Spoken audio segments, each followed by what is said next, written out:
बिस्मिल्लाहिर्रहमानिर्रहीम। क्लास है fatty acids के बारे में। इससे पहले हमने फैटी एसिड को पढ़ा कि फैटी एसिड क्या होता है। अब इस लेक्चर के अंदर हम बात करेंगे कि फैटी एसिड्स को अल्केनोइक एसिड क्यों कहा जाता है। ऐसी कौन सी वजह है कि फैटी एसिड्स को अल्केनोइक एसिड कहा जाता है।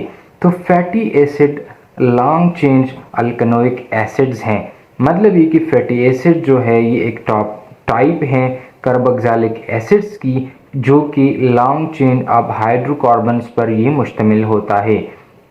हाइड्रो का मतलब होता है हाइड्रोजन और कार्बन का मतलब है कार्बन।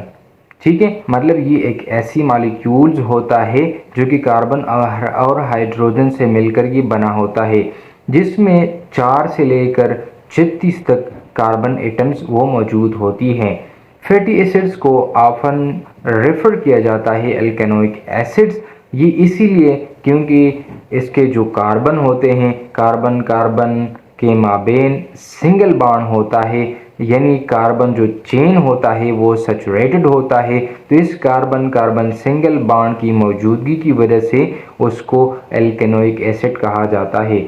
जनरल फार्मूला जो फैटी एसिड की है वो है RC डबल बॉन्ड O। यहाँ पर R रिप्रेजेंट करता है हाइड्रोकार्बन चेन को और C डबल बॉन्ड OH जो है वो कार्बोक्सिलिक ग्रुप को रिप्रेजेंट कर रहा है, जो कि एक एंड पर ये मौजूद होता है। और R जो ग्रुप है, जो हाइड्रोकार्बन चेन है, वो दूसरी एंड पर ये मौजूद होता है।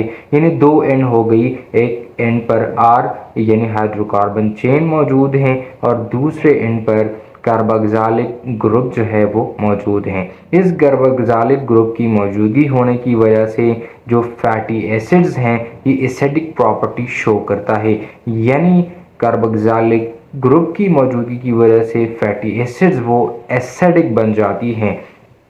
Fatty acid essential component of lipids हैं, जो कि हमारे पास जो लिपिड्स होते हैं इसमें एक मेजर कंस्टिट्यूएंट के तौर पर फैटी एसिड्स मौजूद होती हैं। इसके साथ building blocks of many biological compounds में ये पाया जाता है।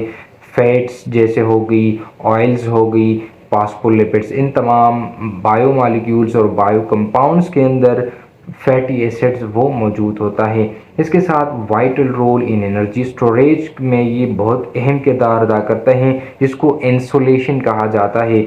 यानी जो हमारी मेम्ब्रेन होती है, जो कि हमारे वजूद के और हमारे सेल के इर्द गिर्द जो मौजूद होती हैं, उसमें फैटी एसिड मौजूद होती है जो कि इंसुलेशन के तौर पर काम करती है। और जो हीट सेल को चाहिए होती है तो इस हीट को बाहर जाने नहीं देता और इसको एक रिजर्वायर के तौर पर ये काम करता है। और हमारे जो सेल्स होता है, जो इसकी एनर्जी की रिक्वायरमेंट्स होती हैं, हीट की रिक्वायरमेंट्स होती हैं, तो वो उसको पूरा करता है।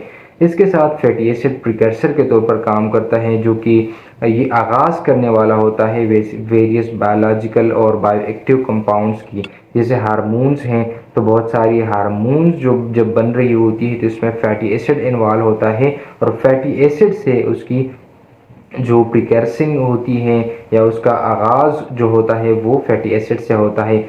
इसके अलावा सिग्नलिंग मॉलिक्यूल्स में भी फैटी एसिड्स का बहुत अहम रोल है। जैसे न्यूरॉन्स हैं, तो बहुत सारी न्यूरॉन्स में भी फैटी एसिड जो है वो मौजूद होता है।